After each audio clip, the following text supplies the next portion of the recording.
and welcome to episode 16 of the Cortright cast, your one-stop shop for everything science fiction, fantasy, Hollywood, news, pop culture, and everything in between. I'm your host, Alex Cortright, and I'm joined by my brother, Jonathan Cortright, and we are 2 weeks into, I guess, I don't know when this podcast actually will come out, but this is technically a few weeks. This is our second episode of 2021, and we are starting it off pretty okay now that we're getting into the swing of things. As far as I can tell, it didn't look so good starting off. We ended off the year with our, Wonder Woman, like we talked about in last episode, but we have something a lot more positive to talk about in this episode, and that is going to be the Pixar movie Soul, which just came out. And normally I don't know that I would lean towards covering animated films or children's films, family films, types of things, but I feel like, Pixar, DreamWorks, Studio Ghibli are all the exceptions, because these are not children's films. They are masterpieces. And, I don't recall when this film came out, but it's Pixar's latest. I want to say it came out on Christmas. Yeah, it was very, very late, like right before the new year. And it came out, unfortunately, directly to the streaming service Disney Plus. That being said, we have both checked out the movie in the past week, and we wanted to talk about it on the podcast because I'm just going to start right off and say it. This movie was a masterpiece. I saw leading up to the release of this film, because obviously I don't know if it was ever planned to be in theaters, at least for most of. Oh no, it was up until like November. Up until November? Up until like pretty late, it had a scheduled theater release. And then I remember seeing a trailer in November. Was it always a December movie? I think it was a November movie, and I got pushed back to December, and then it just went straight to Disney Because usually Plus. I hear about what's going on with Pixar. And maybe this is because I've been living under a rock, social media. I just maybe haven't been paying as much attention to it. But I really did not hear much of anything about this movie up until like mid-December. And especially since with it flying kind of, I wouldn't say under the radar, but coming straight to Disney Plus kind of cut a lot, at least for me, on the promotion of the film, like we've talked about in previous podcasts. So it kind of surprised me just like 2 weeks early. I'm like, oh, there's a new Pixar movie coming out. Oh, I'll check it out. I saw a couple of early reviews for it. Mainstream outlets were just, they didn't really have anything bad to say about the movie, but they were kind of saying, it's not Pixar's greatest, and that made me like, oh, I guess I'm not that excited for it. It seemed kind of cool though. And there's something about the premise of this movie that really attracts me though, right off the bat. And that's going to be my connection with music. Growing up my whole life loving music, really being absorbed in the idea of the art in music. So to already centering a movie around a character that is obsessed with music, granted, I never was like in love with jazz music, but I enjoy it. Even like going back to like La La Land, Ryan Gosling, like just enjoying the atmosphere of having that jazz piano music being played, the set pieces, the scenes that you can incorporate with a film that is largely, and I wouldn't even say that Soul is largely based around music by any means, but that already makes me kind of endeared, I guess. Yeah, I mean, I was super excited for it since it was announced, because Pixar always announces their movies like a long time in advance. I want to say it was like back in January. And I was super excited for it because I just knew it was a movie. It was an animated movie that looked incredible, and it was about jazz music. Like that's all I got from like the first trailer. And I was super excited for it. And the animation looks incredible. And like this is their best. Every time a Pixar movie comes out, like you have to say it's their best looking movie, because every one of them looks better and better. But this movie like truly looks incredible. Yeah. And like some of what they did with like the like the soul world, like whatever you call it, like the afterlife the world, afterlife world, or whatever, was so inventive and interesting. Like it reminded me of like the way they did it in Coco, or I've seen a lot of people say that this is almost like the cap off to a sort of thematic trilogy of like Inside Out, Coco, and Soul. And I like how they keep getting weirder with their concepts, and they're somehow pulling them off and making them entirely mainstream in such a great way. Like with the like Coco and now Soul going into, okay, children's movie, main character dies, goes into the afterlife and like fights to get back to his real life. Like they do it in such a family friendly way. Yeah. It all makes perfect sense.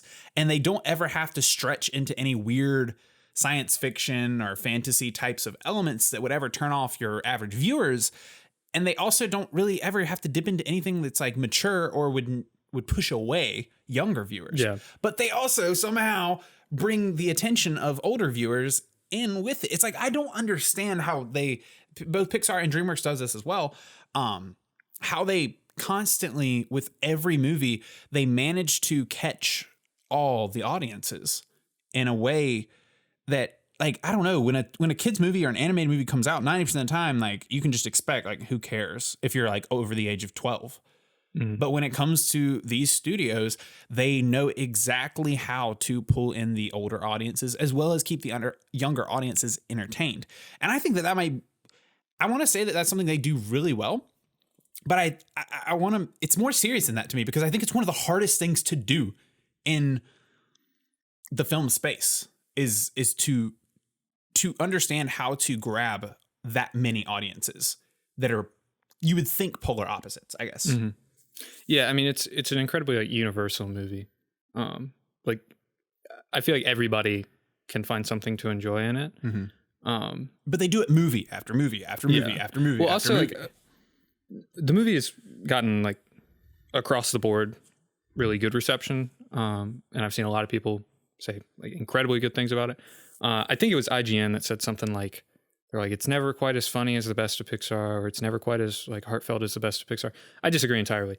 I think that this is the best Pixar movie since Up. So that would be like the last 10 years of Pixar. Like, a lot of people said that like Pixar is like fallen off a bit, or they haven't been as good. Mm-hmm. And that's somewhat true.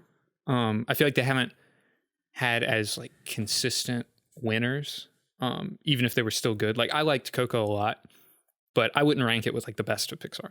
People always rave about them and when they come out, but I've always thought that they were really great. Inside Out was great. I never saw Inside Out. I think the last one I saw was Coco. People loved Inside. I think Inside Out came out before Coco. Yeah, but Inside Out was great, but they did come out with stuff like The Good Dinosaur, which nobody cared about, and Onward came out earlier this year, and that was Pixar, and nobody cared about that either. But this one is like, it's directed by Pete Docter, who did Monsters Inc. and I think Up was the other one they did. And Up is like Up is amazing. Mm-hmm. And this one is like, I don't think it's quite as good as Up, because like nothing is, but it is like up there.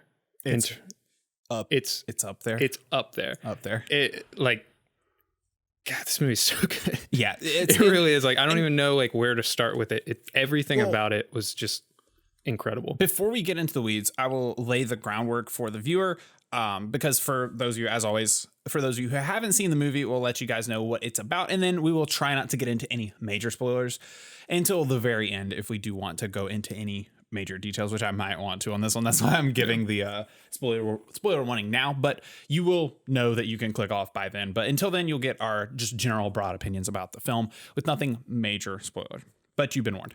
But the film is about essentially this guy who's a band teacher at a school, African-American guy who's in love with jazz music, always wanted a jazz career, and he's kind of just really not happy as a band teacher. Feels like he's failing, like he never got his dream, like he needs to go get a real job is kind of the idea of what they're pushing in the beginning of the film.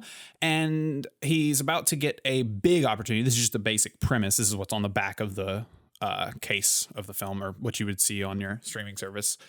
It's not a spoiler to say that he dies after he's about to get his big chance. He's finally about to get a big chance to perform with a big artist as a piano player, and then he unexpectedly dies. And then the film is about his journey through the afterlife to where he's kind of fighting to not die. He doesn't want to go into the great beyond. Is that what they call it? Mm. And he wants to go back to his life and get to do that performance that he was so excited about. That's where it starts off. It goes so many places, though. It goes so many places. It's, when I think about it now, I'm like, gosh, it was a long and complicated film, even though it wasn't. Does that make sense? Like, I feel like maybe that only makes sense if you watch it. But now that you guys are up to speed, we can jump into, I guess, the beginning of the film and some of the first impressions. You know, when it comes to Pixar, what always blows my mind among a lot of things is how endearing they could be, at least with these like major movies. Cause like you mentioned, you did mention like Onward just a minute ago. And I was like, oh yeah, I keep thinking that they don't miss. And then I was like, and then like they do put out some movies. I guess they do a good job of sweeping their misses under the rug. Maybe they don't miss too bad. Like their worst movies are just not great. Yeah. And I wouldn't say that. I mean, I didn't see Onward, but it was just not the type of film that was enticing. But that movie came out during a lot of the COVID stuff, didn't it? It was like one of the first movies to like, I think it went to Disney Plus. No, I think it did go to theaters. I don't know. It had a weird release. It was one of the movies that was one of the first, like, even though now we don't know what to do with movies right now, it was one of the first ones that I feel like was a casualty of COVID. So even with, you know, I'm not sure if it was a great movie. I don't recall it getting a lot of great reception. But that being said, you know, I think you can probably chalk up some of its lack of success to COVID. But barring that, what Pixar does so well for me is just drawing me in with really endearing characters, really unique characters. And one of the things that I really enjoyed, both right off the bat, and I really thought about for a time after, was just how genuine their stories are, which obviously they're often going to be heartfelt, maybe a little cheesy. But it's really just the characters are so genuine to me that it feels like they're being written by real people, you know? This is a film about a guy who's been in love with jazz music his whole life. He's had, you know, they don't get super deep into his backstory in life. They talk about, you know, his father and his love for jazz music and stuff. And, you know, this is an African-American main character. And there was a lot of spotlight put on that in the promotion going into the film. But I really felt like what they did was there are different ways that you can address race in film. And the way that Pixar did it, I felt like the only thing it could do was make you love that race or whoever they're portraying more. All they did, like, they didn't come out and say, we have a message about this. It was like it was a movie about something completely different. It was a movie that was universal, but it was also so full of heart from a writer of that race and of that lifestyle that they wanted to portray. Like people that really seemed like the people that were making it truly understood what they were trying to portray. And the only thing that it made me do was want to know more. Made me want to know more about that lifestyle, about that culture. Like, and when I say that culture, you know, African-American culture is so broad. And so, but like the lens that they put on this character, it was not stereotypical. It was not, it just felt very authentic. And I remember watching, before the movie even came out, we were watching, I forget if it was on like HBO or, not HBO, it would have been maybe a Disney Plus. There was behind the scenes of the film, and they were like talking about the writers and the animators, and they were talking about what they wanted to do with that story and telling a story through this lens and with that voice. And, it was just so authentic. And I don't feel like that's often the case with a lot of the films coming out lately. And it just made me love. It felt like it promoted love and understanding. And it felt like it was sharing the wealth of culture and life through film. I think they did I think they did a great job of that in Coco as well, where they like, they sort of immersed you in the culture in a way that felt really natural and not forced at all. And because you know there's a lot of like with something like Captain Marvel, it's like, all right, we're doing the women's movie. Let's make sure we make a huge deal out of the fact that we're doing this, and let's make it like the goal of the movie. Whereas like Pixar just did this perfectly. Yeah, where they're like, we're gonna make a movie that's incredible, that draws from this culture, and we're gonna do it in a natural and immersive way. By people of that culture that really understand the nuance of it. Like you said, it felt like, you know, a movie like Captain Marvel, because like it's time for the women's movie. It didn't feel like Pixar was like, it's time for the African-American movie, or it's time for the Hispanic movie. Here you go. Like, it was like, oh no, these are movies that everyone can love and everyone can understand. And they were clearly also made out of love too. Like movies that people of that culture will probably love. but also movies that people not of that culture will make them want to know more, and will find that culture even more endearing. The other thing that's amazing about like when Pixar really like hits big is that there's clearly there's so much that goes into these movies and so many like layers of approval that I'm sure has to like that I'm sure these decisions have to go through, that it's amazing that at the end of the day they come out with something that feels like a passion project. Yeah. That was worked on by hundreds of people. Hundreds of people had input on this.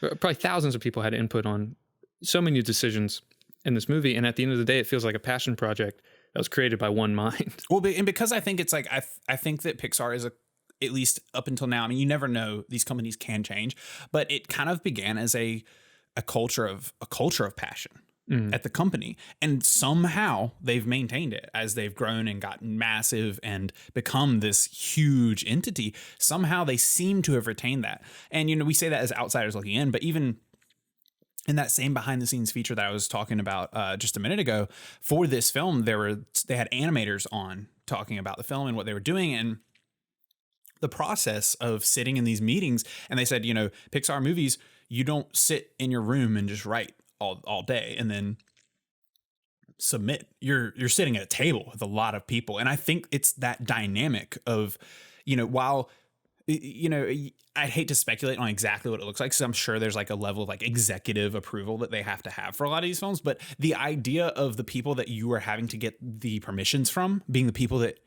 are hearing your ideas spitballed or written on the spot to each other and tossing them around sounds a lot better than having to slave away writing and then show it to someone for them to crumple it up and say, we can't do that. Right. You know, like I think the culture of people being stronger together, as cheesy as it sounds, of having like a team of people that are all passionate at the top of their game.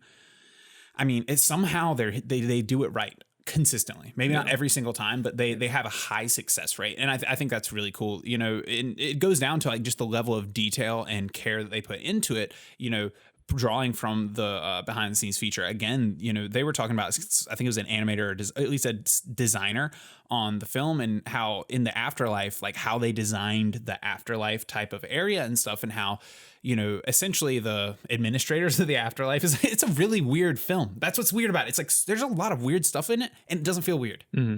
And it seems to make sense. Things like you're like, how would you make that make sense? And they're like, oh, we did. They always have such unique concepts, and they play them out and tell them in such a clear way as to where it never feels off and it never feels confusing and it never feels like I'm not sure it all makes sense, like how the whole afterlife thing works. Now we can just like, but they make it feel right. But it feels smooth. And what I wanted to touch on was, you know, just due to the uniqueness of that world. You know, they were talking about the animator or visual designer who was making like figures out of wire, like these wire figures. And it's based on that, and how she was figuring out how they would move, how they would look, how to design these different types of things. And it's like, how did you go from like, we're going to the afterlife, you know, and we need there to be like, I guess, entities in the afterlife that are overlooking all the souls.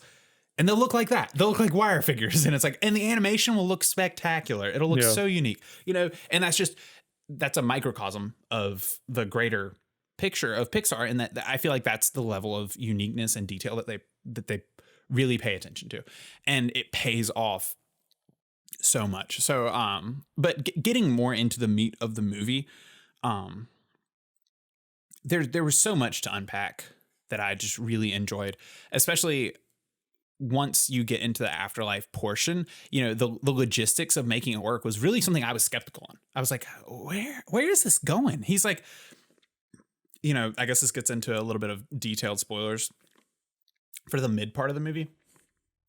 Or this is kind of still at the very beginning. You know, he dies and goes into the afterlife, and they're basically saying they want to send his soul on to the great beyond, but he can go. The way that they implemented, you know, he basically runs away, goes back to the beginning where, you know, souls are about to go down and be put into babies.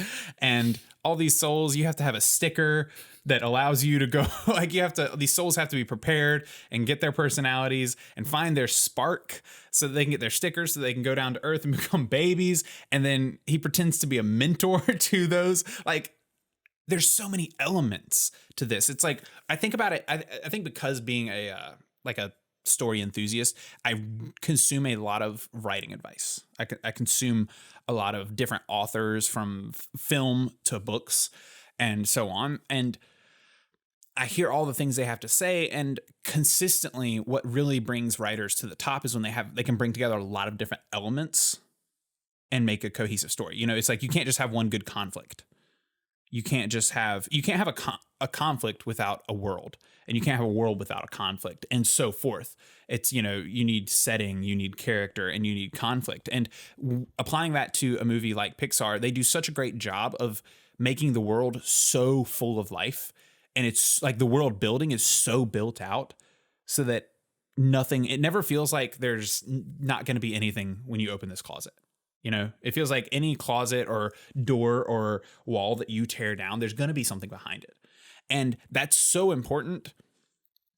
And it's one of the things that gets overlooked in story a lot. And I don't think it's something that every story has to have the utmost of, but it's something that really makes something feel authentic. And I think that's a really undervalued thing when it comes to Pixar.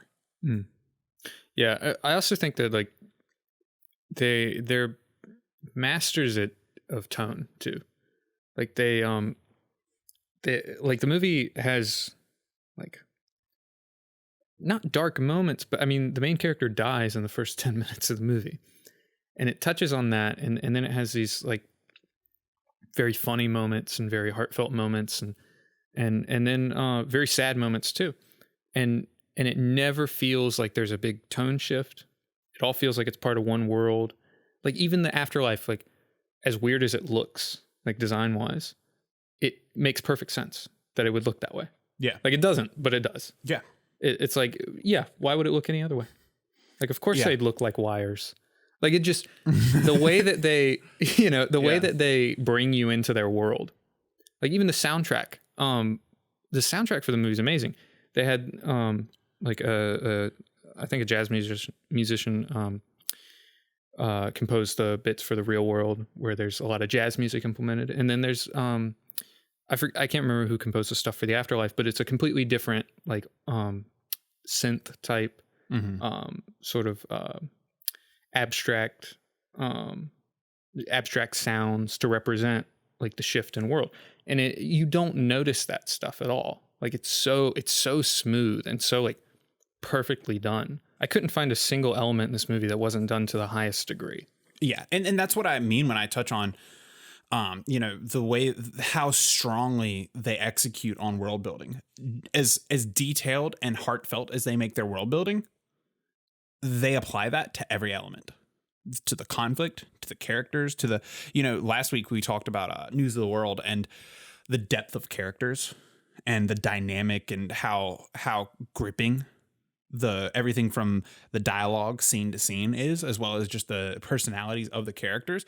And, you know, there's going to be a lot more you can do with animation. I'm not like comparing the two, but it's exactly what I mean with like this movie Pixar movies as a whole, but specifically this movie came out swinging. They you know, in the first scene, you're already endeared. You're already laughing. You're already falling in love with the main character. You're already sympathizing with their plights. And the way that Pixar is able to execute on that, it's so hard to execute on every single facet, and somehow they do. They just, it really feels like they don't leave any out. And I mean, going into, I guess, like more further into the meat of the film, when I look back at the actual events of the film, it feels like there was so much there. It doesn't feel, and I think that's a really interesting concept, because when I think of the film as a whole, I'm like, oh yeah, movie about a jazz musician, and finding, you know, what the message of the film is. You know, I guess I won't spoil it yet. But you know, then I'm like, oh, but then there was like all these adventures in between that I didn't forget about, but I did not realize how varied and complex they were. But they make the film seem it's still fast paced, simple, and easy to follow. It never becomes hard to follow, you know? Yeah. It's like, how I don't know how you do that. God, like I'm so envious. Like, how do they make such complex concepts and stories, you know, they don't dumb it down. They don't make it sound like it's like explained for kids. It's like they sound like they're doing it for people. Mm-hmm. I don't know. It's just everything about it's so smooth. Like it's so, like it's just so perfectly And, executed. what is that secret sauce? That's really my question. It's like, what is the secret sauce that makes it? Is it just how long you work on it? Is it the fact that they spend a long time working on their films, or is there a mind behind this that understands how to do this? Pixar has a like perfectionist culture. Like they're known for like they go through revision after revision after revision. Mm-hmm. Like it's literally their mentality is like run the idea over and over and over and over and over again until like every bad part of it falls off. Like that's how they work on, like they go through so many revisions. Like I remember I was actually watching it was a presentation by a designer who worked, he did like a lot of the background designs for like The Incredibles, like newspapers and all, just sort of like background world detail. And he was talking about how like, it was amazing to work for Pixar, but it was also exhausting because it goes through so many people and so many levels of approval that like they're not going to send something out until they think it is like the best it could possibly be. Yeah. Like good enough is not something that they know. Yeah. And so like, is that what it sounds simple, to say, oh, just run it until it's perfect, really put the time in. But is that really the secret sauce to what makes these movies so cohesive? Because it's not just like, oh, what makes these movies really good movies. It's like, how do you nail I think tone, it is pace, and make everything so simple and easy to understand and follow for the viewer, yet so rich with content? I think it is the case because they have a whole team of people doing this in every aspect of it. So it's really just scale and time. I think dedication. Because they spend forever on their movies. Their movies take years to come out or years to make. I mean, before they even get to the animation part of it, they spent a couple years developing the story or developing the story and the world and how it all looks. And I think when you have teams of people just making sure everything is perfect in every facet of it, like so much of why the storytelling feels smooth is because of not just the scripting of it, but also the visuals and how it's framed and how it's lit and the colors and the mood and all that. So when you have like just teams of people making sure every element of this is exactly how they want it and perfect, once it comes together, I think that's where you get those like just smooth execution. Yeah, like especially just with how inventive their storytelling is too. Mm-hmm. Like, so it's really just like, I guess there's always that debate too with how people, a lot of artists or writers really want to be the sole owners of their work. And obviously when you get into the film world, you can't do that. But I still have to imagine that just with humans as we are, there's got to be an element of getting into that room and realizing that you're not going to be the person that gets credited. You're not going to be the sole name, because even when you look at like a film, we still credit the screenwriters, we still know who the screenwriters are. We still, the directors, you see a Christopher Nolan film, you don't talk about the guy. Like you don't talk about the team that the story went through, mm-hmm. You don't talk about the guys that did the animations or the special effects, it's like we really give the credit to one person on a regular basis. So like, I mean, it's such a feat to me to be able to create a company that is wildly successful like that with such a large scope of operations that can do that. It's like typically when a company is being built, as a company gets bigger, I feel like you lose things. As companies get, they even say, the principles of like, as companies get bigger, their most productive employees leave and they become less and less productive and so forth. It's like, and obviously, a film company, especially animation, might be different. There's going to be a lot of different things that go into that. And it's going to have such a high standard of work and ethic that, you can account for some of those things, but it still just surprises me that you can so consistently perform and not fall off, because so many things have to fall into place for that to be able to maintain that such a culture of perfection and hard work and to create these unique stories. And I would almost say selflessness, and I can't say what it's like, it might not be all that pretty inside, at least for some of these people, they may not all be happy working on the films, but, to at least maintain that to the public it's really, really impressive to me to be able to hold it all together for so long, because I could imagine that lightning, and I feel like the culture and work ethic and the products that Pixar puts out are very lightning in a bottle. And it seems like what's more interesting about them is that they've gotten putting lightning in a bottle to a science. Yeah, they do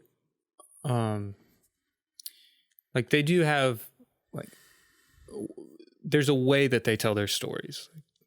It's not like every Pixar movie is hugely different in formula. Like they're often quite similar in even their themes. They do sort of have a style and almost like a step-by-step way of doing things, but it consistently produces inventive and interesting movies. Like not just like it's not just a good like Soul isn't just an entertaining story or a fun movie or an enjoyable movie. Like it's genuinely heartfelt and unique while still being familiar on some levels. But it treads new ground despite them within the last 10 years having two other movies that have similar ideas. Like it's totally its own movie. While still like keeping the Pixar feel and name. Like that's one of the things that's crazy about their stuff too, is that like it doesn't matter who directs their movies. They always feel like Pixar movies. Yeah. Like I guess that's why you don't credit like one person as much on it. Like you always just think Pixar. The only one to me that like truly has a recognizable style that is it's still Pixar, but it's still different is The Incredibles. Which was where you're going to go. But it's also I believe it's the only Pixar movie that was The Incredibles and The Incredibles 2 that were written and directed by one person. It was Brad Bird. Those were totally his two movies. So they still feel like Pixar movies, but there's a certain style to them. That's a little different. Yeah, and it's just I don't know. It blows my mind what they're able to accomplish. But on the topic of Soul, I think that, we watched it in the early weeks of January, I guess, when this is coming out. I watched it about a week ago, but I wish I'd watched it on December 25th or whenever it came out, because that would probably be my movie of the year. It's the type. I don't know if I like it more than Tenet, but it's easily. Oh no, it's hard for me to mix animated films with live action films, though. Like when I'm judging them. Yeah, but it would have been of 2020 is probably, and it's easily top 3 of just the best movies, which doesn't mean there's not a lot of competition, but like even if there was good competition, it was one of it stood out for me across a few years. Yeah. I mean, the last time I saw a movie and I thought like that was essentially like across the board perfect to me was a Phantom Thread, that's 3 years ago. Wow. Like Soul is like across the board perfect to me. Yeah. And even like I didn't get to see a ton of movies last year, but I can't imagine another movie topping it. Yeah. Like I can't imagine like 2 totally perfect movies for me in a year. Yeah. Like it just doesn't happen. Yeah, it really, and like I said, some people are not as keen on it as we are, maybe. Yeah, they're wrong though. Yeah, they're wrong, absolutely. But I do think the movie also strikes chords that really resonate with me. Like I said, the theme of just music, not even jazz music, but just the musical theme, and then also just, I mean, I really liked. This doesn't really go heavy into spoilers, but this does kind of like give away some of the ending themes. The themes of what is meaningful in life, what is meaningful to do for a living, what is living life like, in this character in the movie, essentially is putting his value in life on the idea of simply getting to go perform in front of lots of people with big artists. And, by the end of the film, he realizes that that's really not what living life is about. I think that's safe to say, without going deep into the spoilers. And, that's not like the most unique concept. It's very Pixar. It's very family friendly, very fun, heartwarming, just like you expect. But I mean, it really did resonate for me because while it's a family friendly theme, it's very it runs so true. Yeah. Well, it's not just the message that was good about the movie. It's like certain moments just really struck a chord with me. Like I mean, it's not like a huge spoiler, but it is. That's spoiler, slight plot point in the movie, but the character of 22 who can't find her spark and doesn't enjoy living because she doesn't have a spark. The moment when she's in his body and she's like they're sitting on the street and she's like the way it's done where like the little like what do you call those things? Little thing that like Thought bubbles. No, it's when it's like one of those little like helicopter things. I don't know what you're talking about. No, anyway, so she's like looking around at nature. And it's like the moment where she realizes like she doesn't really have a spark, but she just loves living. Mm-hmm. Like that moment was just so great to me. Yeah, and the themes of the movie and that specifically is what makes it, it's family friendly and heartwarming, but there's an element of it that's, I wouldn't say against the grain, but living in a culture where I guess largely stereotypically there's so much emphasis put on where you go to college and what you do for a living and how you value yourself in life. To have a film so corporately made that so clearly cuts against that grain and really comes out and speaks, I guess, against that doctrine. I wouldn't say that's the most unique thing ever, but to do it in a mainstream way, especially, I think one of the things that makes me also love it is that it's to kids. It really makes me hopeful for the future that is a message that can be communicated thoroughly to young, impressionable children. Yeah. Because I think it's going to be really important going into the next few decades. Yeah. And also this movie coming out in like such a rough year for so many people. Like it's the type of movie that it sounds cheesy. It's the type of movie that will like make your day better. Yeah. It's like weirdly like the words that like kept coming to mind thinking about it is like the movie's just life affirming. Yeah. Which sounds so cheesy, but it really is. Like it makes you have a brighter view on life. Makes you feel more optimistic, makes you appreciate things more, makes you feel happier. Like it's amazing. Yeah. Yeah, I would agree. So I really loved it. I don't feel like we need to go too deep into spoilers. I think that covers most of the bases. And with that, we're going to wrap up this episode 16. Is that what I said at the beginning of this? We're on episode 16. How have we made it through 16 weeks of this? I don't know. Give ourselves a pat on the back. 16 weeks. That's 4, 8, 12, 16. That's 4 months. 4 months into the podcast and we are rolling and things are feeling good. I feel like we're in a good place. I'm enjoying myself. So I hope you guys are too. If you do enjoy the podcast, be sure to leave a like on YouTube, subscribe to the channel, comment. If you're listening on a podcast provider, leave us a review because those help us out a ton in the podcast directories and so forth. And otherwise, we will be back next week with another episode. Thanks for watching and we'll see you next time.